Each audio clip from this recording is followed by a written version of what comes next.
Buenas tardes, muchísimas gracias por la invitación a este gran congreso, esta gran Semana Nacional de la Gastroenterología y les agradezco sobre todo em, por dejarme compartir sobre estas posibilidades de publicar en México y sobre todo de hablar sobre los retos que tenemos los científicos y los investigadores y los médicos en este mundo de la publicación. Y esto, bueno, antes que nada, mi diapositiva donde declaro que para esta plática no tengo ningún conflicto de interés. Y, y empezaremos a decir que por qué es tan importante leer, por qué es tan importante regresar al mundo de las publicaciones científicas. Y bueno, el punto principal es que la lectura mejora la práctica clínica. La lectura de artículos científicos mejora la práctica clínica. Nos ayuda a seleccionar mejores tratamientos cuando estamos analizando los ensayos clínicos uno contra otro, el tete a tete, ¿no? Nos ayuda a dar una mejor certeza pronóstica, a darle mejor informes al paciente, a mejorar la calidad de atención que nosotros podemos llegar a tener con ellos, a fundamentar otros estudios, y, por supuesto, a hacer nuevos trabajos, ¿no? Establecer tamaños de muestra, establecer qué criterios se van a llevar a cabo, cuáles son las variables que vamos a tener. Y hoy en día, que estamos en el mundo en el mundo de la claridad, en el mundo en el mundo de la transparencia, también podríamos hablar que esto nos ayudaría a fundamentar políticas públicas en el área de salud. Es decir, el hecho de que yo sea responsable de un área, el hecho de que yo sea un político, el hecho de que yo esté en un puesto administrativo, no me exime de no tener transparencia en las compras, en las políticas de salud, en las decisiones clínicas como tal, ¿no? Y, por ejemplo, un botón. El 19 de octubre vamos a estar en el Día Mundial contra el Cáncer de Mama, y va a ser muy reciente al Congreso, y en ese día se habla sobre las pruebas de tamizaje, sobre los tratamientos, sobre el pronóstico que llegan a tener nuestras mujeres, ¿no? Y entonces, en este escenario es donde quizás podemos hablar muchísimo sobre el tipo de tratamiento que podemos tener, ¿no? Y cómo en ocasiones habrá empresas que busquen el provecho comercial de un problema tan serio como es el cáncer de mama, ¿no? Entonces, se ofrecen descuentos, se ofrecen mastografías, se ofrecen ultrasonidos, y entonces el clínico tendría que estar muy alerta para saber cuál sería lo que tendría que mandarle a los pacientes, ¿no? Entonces, habría este clínico confiado en donde dice, bueno, pues vamos a ver qué es lo que dice la guía de práctica clínica al respecto, ¿no? Del diagnóstico y tratamiento de la patología mamaria, ¿no? Y veamos qué es lo que sucede. Lo que sucede es que de repente las guías de práctica clínica pueden llegar a sobresimplificar el asunto, ¿no? Por ejemplo, aquí vemos la posición de la Task Force de los Estados Unidos del 2002, en donde dice que la evidencia no es definitiva, ni a favor ni en contra de la autoexploración. Sin embargo, ni sí ni no, sin embargo, tiene el potencial, o sea, que puede que detecte una masa palpable. Nuevamente, en la revisión sistemática de la Cochrane del 2003, se encuentran distintos ensayos clínicos en donde refieren que la exploración mamaria no presenta ningún beneficio del cribaje en la mortalidad de cáncer de mama, pero muestran evidencia de que el daño mamario se puede detectar en algunos tipos de cáncer, en especial en patologías de mamarias benignas. Entonces, esto quiere decir que la detección, que la exploración mamaria no se encuentra bien delimitada, no es útil, según los ensayos clínicos, sin embargo, la recomiendo. Ahora, si pensamos en las herramientas básicas para investigar problemas mamarios, diríamos, fíjense ahora, cambia otra vez y dice, la herramienta principal es la exploración clínica mamaria. Sin embargo, no es tan útil porque no se alcanza a detectar como tal. Y entonces se dice que la mamografía y el ultrasonido puede ser que funcione, ¿no? Entonces, dependiendo de la presentación clínica de la enfermedad, es que puede ser que funcionen mejor o peor los ultrasonidos y las mamografías. Y en el examen clínico mamario, como le habíamos dicho, es difícil aún para el personal clínico, aún para el personal calificado, es muy difícil. Entonces, entonces nos quedamos como médicos. ¿Qué dijo? ¿Cómo dice que dijo? La exploración no sirve como cribaje. La exploración sí sirve, pero es difícil. La mastografía no sirve, pero si va acompañada del ensayo, del estudio, puede ser que sí. Entonces, esto nos pone en una necesidad de poder entender mejor los estudios. Y veamos cómo, si nosotros sabemos leer artículos, no tendríamos la necesidad de estar en estas controversias. Veamos este metaanálisis de la coloración Cochrane. Y entonces, en este metaanálisis de la coloración Cochrane, lo primero que nos pone es un aspecto metodológico, donde nosotros tenemos que conocer sobre metodología, sobre qué es un ensayo clínico aleatorizado bien realizado con seguimientos adecuados versus estudios con sesgos potenciales. Tenemos que saber qué son los intervalos de confianza, qué es la certeza entre uno y otro, qué es la suma de de todos los resultados, y tenemos que ver muy bien los gráficos. En este gráfico lo que podemos ver es que el resultado final nos da un riesgo relativo de 0.99. Y ese 0.99 se repite en los estudios con seguimientos a 13 años, en los ensayos clínicos adecuados y en los ensayos y en las cortes, casos y controles y estos estudios subóptimos que de repente pueden hacer que se sobreexprese el beneficio. Y entonces, solamente que fuéramos muy ciegos, no podríamos ver que el riesgo relativo ya solucionó la pregunta. No es que no haya una solución de la pregunta, sino que actualmente sabemos que la mastografía de tamizaje no ofrece beneficios para la disminución de la mortalidad de mujeres. Y si vemos en esta misma óptica de la literatura, de estar leyendo, de leer los ensayos clínicos, encontraríamos que no tan solo no ofrece beneficios, sino que además se incrementa el número de mastectomías y de lumpectomías con respecto a los pacientes. Entonces vean ustedes cómo no tan solo no previene la muerte, sino que incrementa los daños que pudieran pasar estas mujeres, ¿no? Entonces, aquí es donde encontramos la, que los médicos y que los trabajadores de la salud tenemos que luchar a favor de los pacientes. En este primer aspecto que le llamamos primum non nocere, tendríamos que estar muy atentos a no hacer daño a los pacientes. Entonces, vean ustedes cómo existen riesgos en creer a un grupo de sujetos que pueden llamarse grupo de expertos o las guías de práctica clínica, en donde nos ayudan a fomentar la creencia en los expertos o en alguien que tiene algún fin comercial. Y entonces esto favorece que los usuarios estén teniendo estas informaciones tipo TikTok, en donde rápidamente queremos obtener información en rápido y furioso. Y esto obviamente que merma la innovación. Esto merma la innovación, disminuye la calidad de la atención de los pacientes. Otro ejemplo, sin duda, es el ensayo del doctor Wakefield, el estudio del doctor Wakefield, que tenía todos los errores metodológicos posibles en una presentación de 12 casos, en donde se hacía la identificación de causalidad de la vacuna triple viral con el autismo.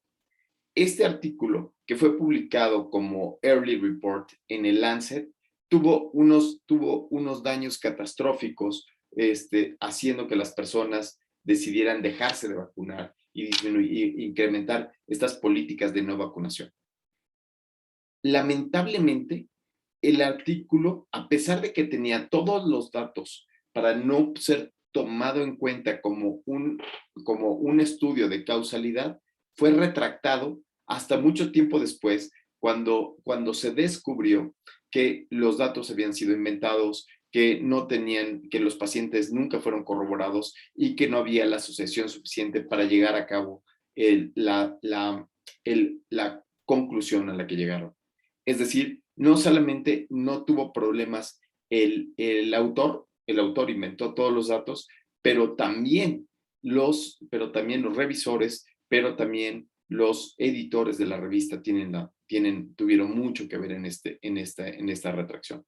Es decir, tenemos unos grandes riesgos. Tenemos unos riesgos de que la falta de lectura entre el personal médico y de la salud puede impactar en la calidad de la atención.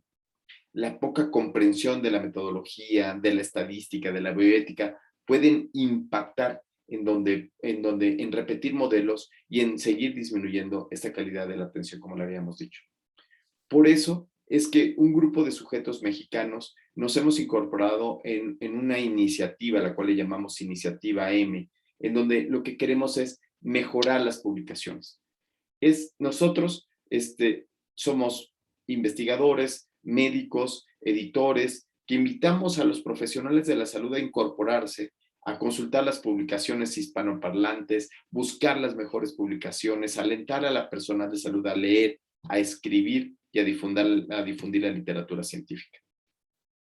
Y esto nace de tiempo antes, en donde se hablaba de la importancia de las revistas médicas nacionales en el mundo global, ¿no? En este mundo en donde cada vez las revistas científicas tienen que estar más cercanas a la práctica clínica, en donde también tenemos que estar conscientes que la ciencia médica es cambiante y que ha cambiado tanto que tenemos que crecer a partir de estudios profundos de la metodología, de las discusiones y de la difusión del conocimiento.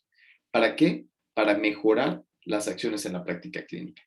Veamos este caso, que es el caso del círculo vicioso, en donde las revistas nacionales no son el blanco de los investigadores. Entonces, en este caso, las revistas internacionales son llamadas las non plus ultra, son las llamadas que tienen un factor de impacto, donde hay mejor conocimiento, donde lo nacional no es importante, sino lo importante está en lo internacional. Entonces vemos cómo en este círculo vicioso, las instituciones como el CONACYT o el Instituto Mexicano del Seguro Social pueden alentar a sus investigadores pagados, así como las universidades como la UNAM, el Politécnico, cualquier universidad, hablan sobre que sus investigadores estén publicando en revistas de alto impacto.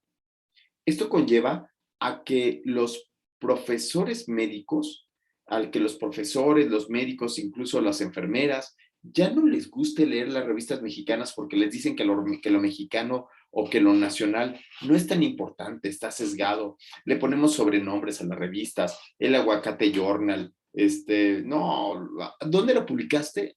Lo publicaste en una revista mexicana. Esto hace que la visión de los propios estudiantes no vaya hacia la solución de los problemas locales, sino en realidad vaya a buscar esas revistas internacionales, en el mejor de los casos, para poder guiar. Entonces, este es un hándicap en contra, ya que las revistas nacionales son poco vistas y son poco publicadas. Pero si a todo esto le metemos un poco de dinero, entonces ponemos la cosa aún peor, ya que los incentivos económicos que se tienen para los investigadores provienen de las instituciones para que publiquen en revistas internacionales. Entonces, bueno, lo que se espera es que estas revistas internacionales voltean a ver a los problemas mexicanos y digan, vamos a publicar cosas que tengan que ver con los problemas locales de salud. Sin embargo, eso en realidad lo que ha sucedido es que los ha llevado a algo que lo llamamos publica o muere, publish or perish. Entonces, en este publica o muere, muchos de los investigadores han entrado en un juego en donde se intenta publicar cada vez más y más y más, sin importar qué es lo que se está publicando. Entonces, los investigadores llegamos a tener exigencias en donde no importa lo que estemos haciendo, sino lo que importan son los números. el número de publicaciones que tienes, cuánto vales, cuánto publicas, el número de citaciones. ¡Ay, doctor, felicidades! Ya llegó a las 1000 publicaciones, ya no te presentan como con los grados académicos que tienes o con los logros que has tenido, sino más bien por tu índice H o tu índice de factor de impacto. Esto sin duda ha llevado a un juego al cual lo han llamado el monopolio edición academia, ¿no? En este monopolio de edición academia, los investigadores en algunas ocasiones han intentado jugar este juego que todos jugamos, ¿no? Entonces, CONACYT me pide para hacer SNI 3 un montón de publicaciones, entonces podemos jugar al carrusel. Yo me pongo, tú te pones, yo voy de primer autor primero y después tú vas de corresponsal, ¿no? Entonces, el de burro saltado, yo entro en pero tú al que sigue, ¿no? Y tenemos también el juego como de las escondidillas, yo en no hice nada, pero 1, 2, 3 por mí, por todos mis compañeros. Tenemos el tradicional huachicol, en donde los residentes o los médicos deberían de ser el primer autor y no son primer autor, no se les respeta las primeras autorías y entonces se está robando las autorías como tal. Las publicaciones Salami, como ustedes conocen, en donde a partir de un mismo estudio se hacen 5, 6, 7, 8 artículos como tal, o la invitación a artículos extranjeros para que sea más susceptible a ser publicado en otros lados, e incluso, sí, pagar por publicar, ¿no? Entonces, ya se tiene hasta un dinero extra para pagar por estas publicaciones.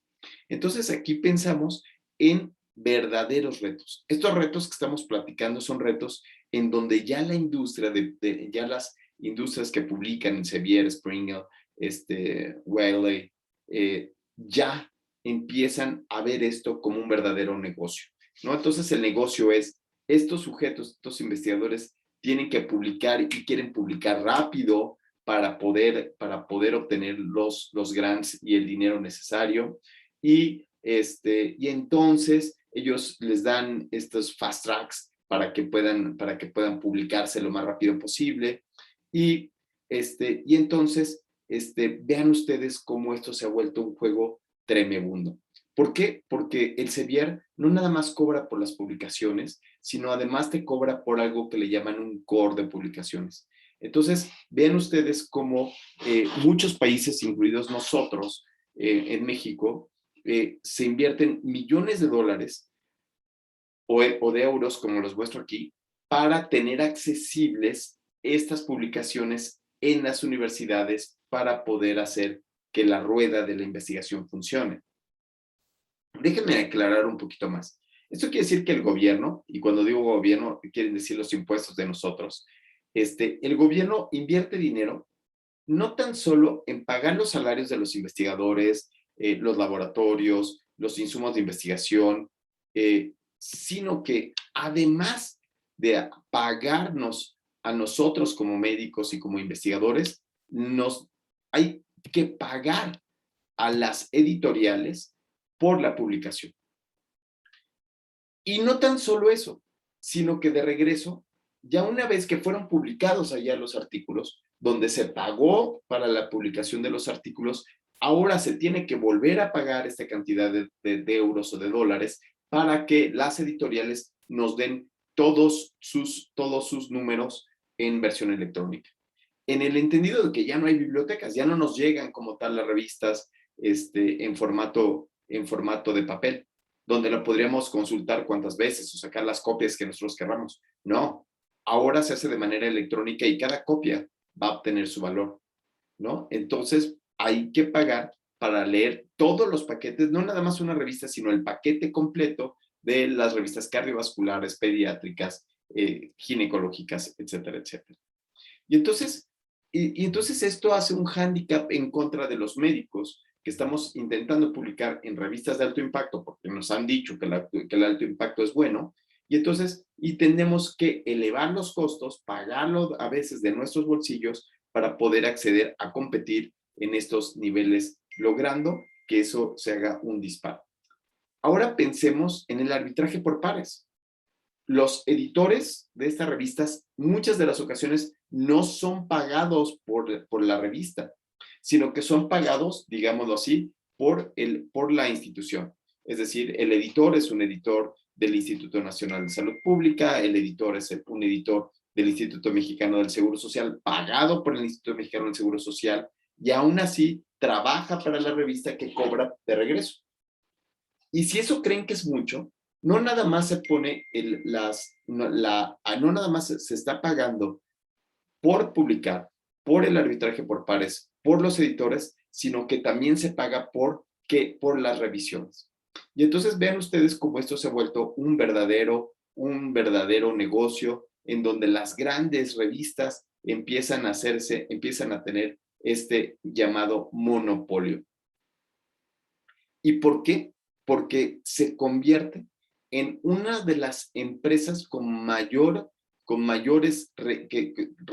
profit que tienen en operaciones. ¿Por qué? Porque no tienen trabajadores fijos, los trabajadores son pagados por las universidades de otros lados, no cobran por publicar, cobran por leer, cobran por usar, y además de todo, se cobra por una serie de software que se requiere utilizar para tener los artículos en la versión como quieren ser impresos.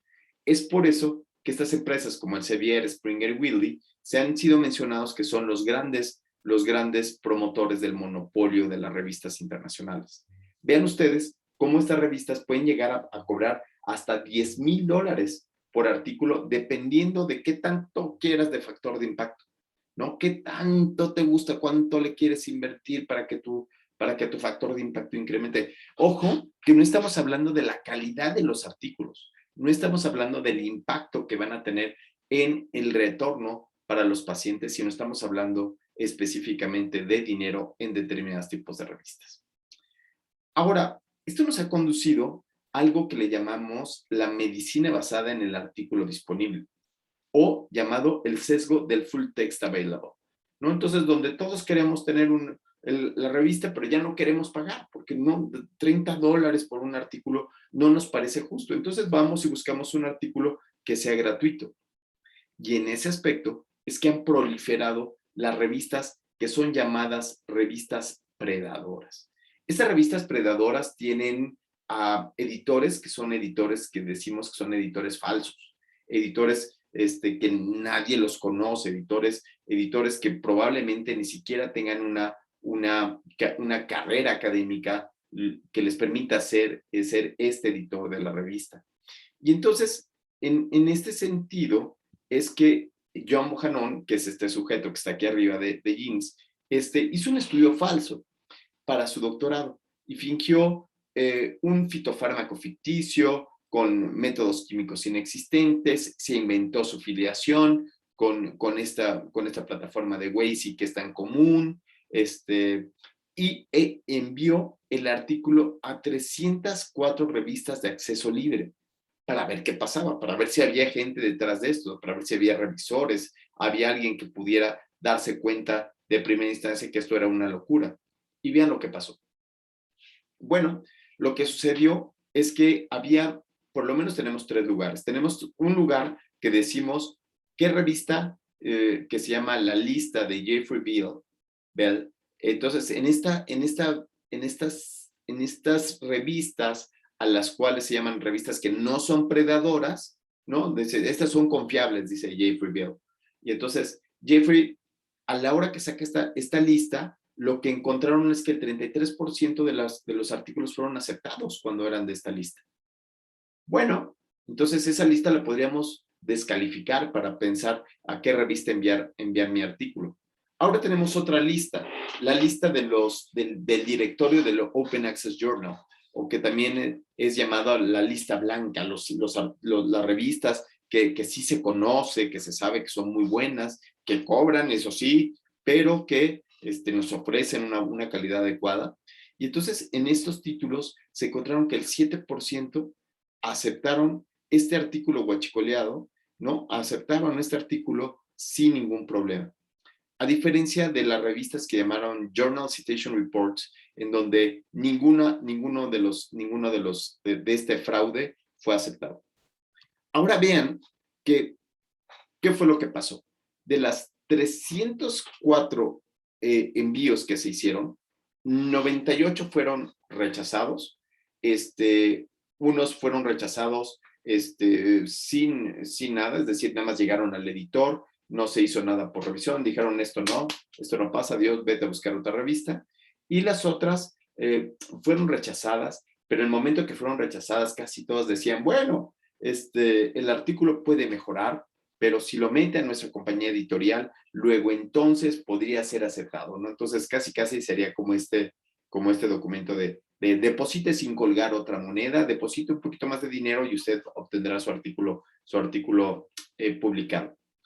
Y en el caso de 157 revistas, de las cuales venían de la lista de Bell, de los Open Journal Access, ¿no? Y había un overlap entre una y otra, estaban uno encima de otro, y vemos que 157 los aceptaron, con muchos de ellos con solo una revisión superficial de los artículos, con cambios mínimos, y eran aceptados. Y es decir, fueron aceptados, algunas los quitaron, pero todas cobraron.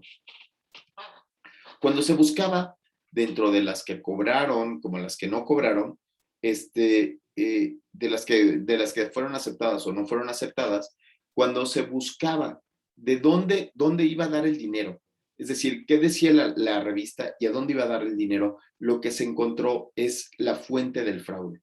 Muchos de los artículos decían que eran American Journal, World Journal, o alguna cuestión que tuviera que ver con algo global o con algo americano o algo europeo.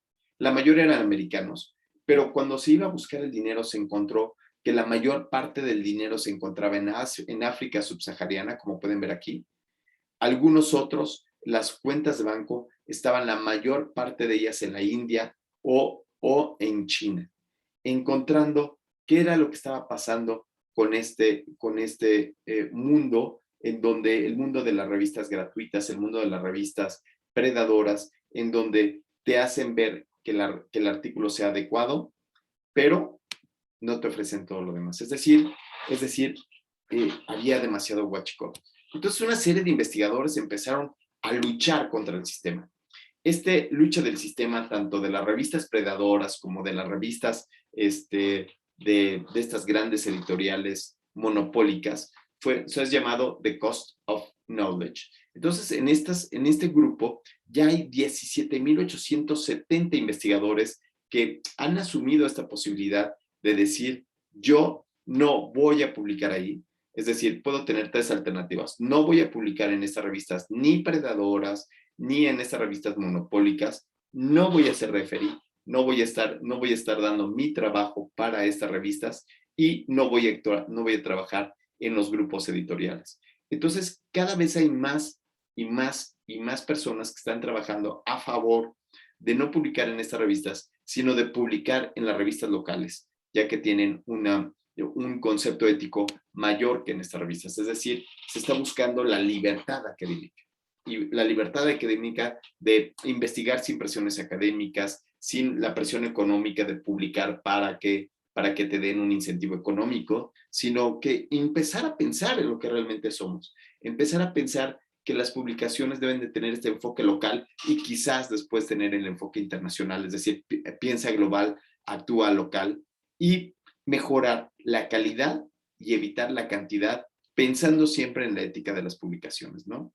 Es decir, tenemos una gran oportunidad de ser libres, de abrir la reja y empezar a ser libres para trabajar para lo que verdaderamente importa, que quizás para nosotros son los pacientes. Y vean otro aspecto.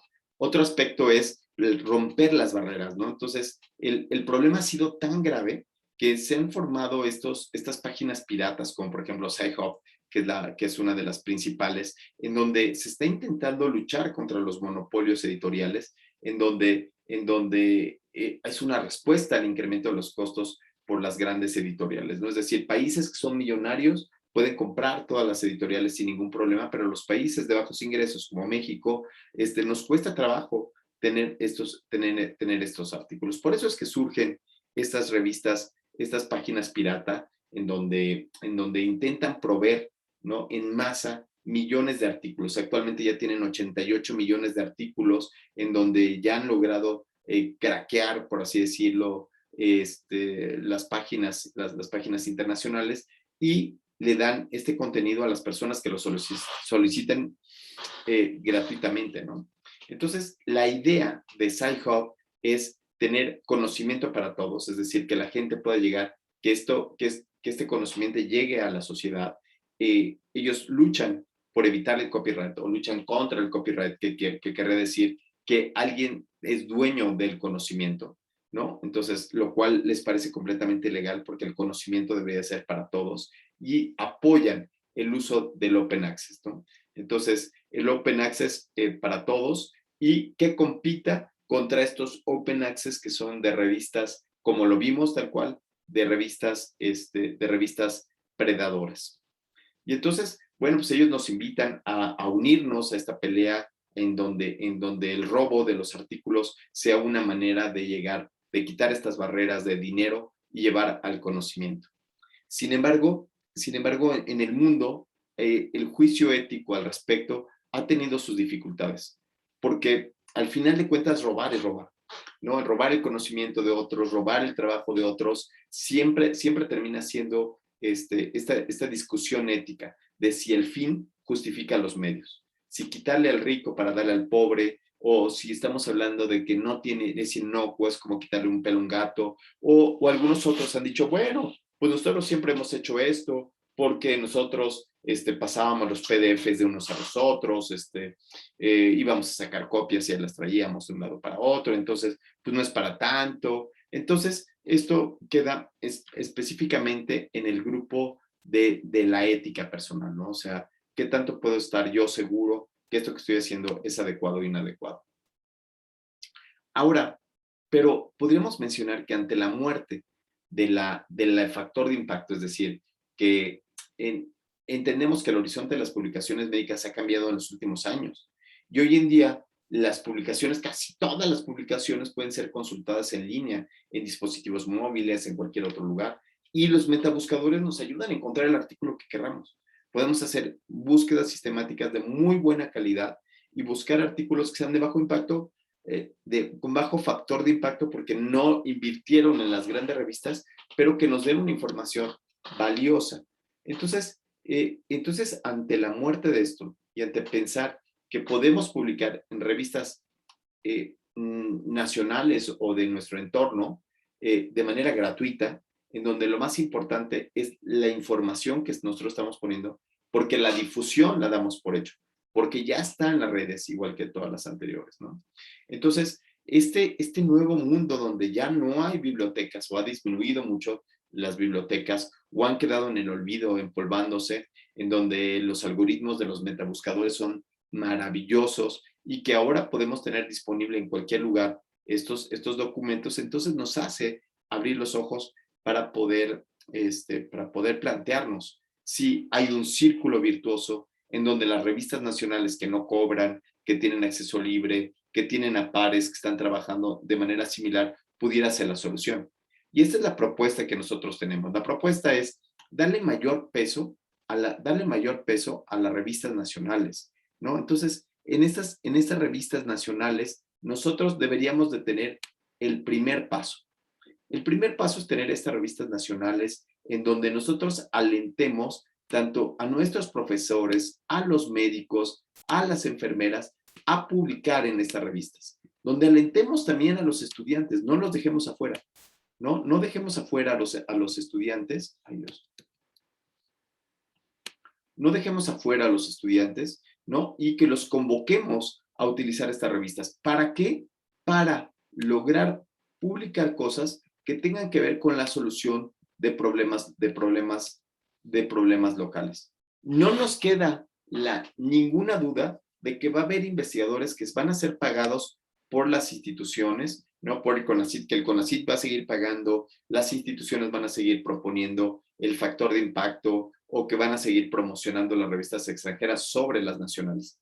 Sin embargo, creemos que si nosotros de manera libre, de manera rebelde, empezamos a proponerles a los investigadores, justo como ha pasado en otros países, que el uso de las revistas internacionales no es la solución, que el modelo importado no es la solución, que pagar por publicar no es la solución, que estas revistas nos tomen a nosotros como los revisores de estas publicaciones no es la solución, y que probablemente la solución sea incrementar este movimiento de los investigadores nacionales para con las revistas, y este compromiso de los investigadores nacionales con las revistas, con las revistas pudiera mejorar las acciones que nosotros podemos tener, ¿no? Entonces, nuevamente echamos a andar esto que le llamamos la iniciativa M, que tiene que ver con leer, criticar, escribir, difundir, ¿no? En donde nuestro objetivo es el desarrollo de las destrezas metodológicas y de lectoescritura que se generan en la práctica clínica,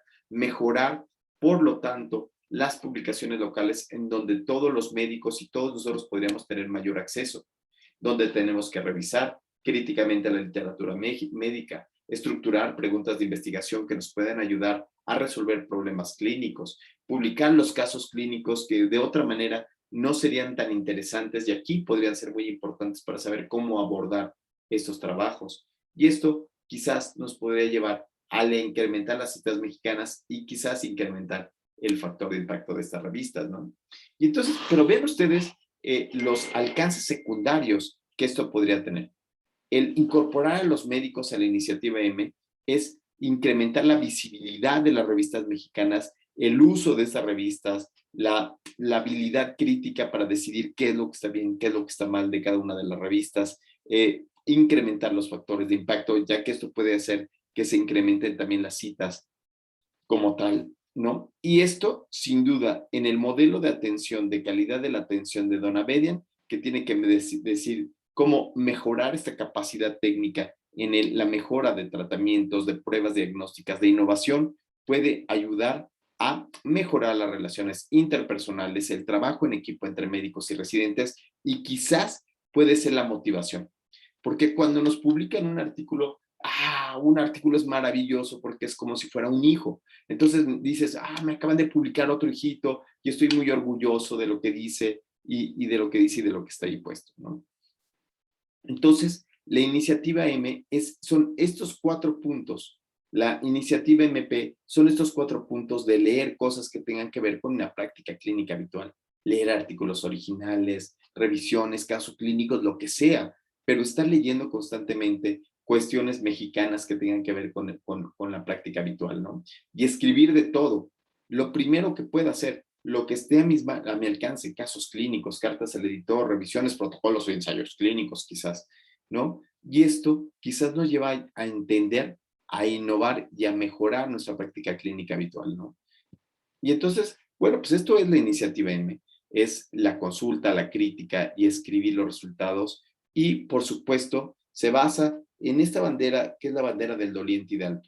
La bandera del doliente hidalgo es de nuestras primeras banderas de independencias, de las banderas que quieren decir que debemos de pensar por nosotros mismos, que debemos de buscar esta libertad de decisión. Y eso se logra quizás con un mayor incremento de revistas mexicanas, ¿no? Y entonces, ¿qué nos falta? Bueno, pues aquí está la típica del tío Sam cuando fue la Segunda Guerra Mundial, que decía, nos faltas tú, o sea, que todos tienen que estar participando en esta batalla.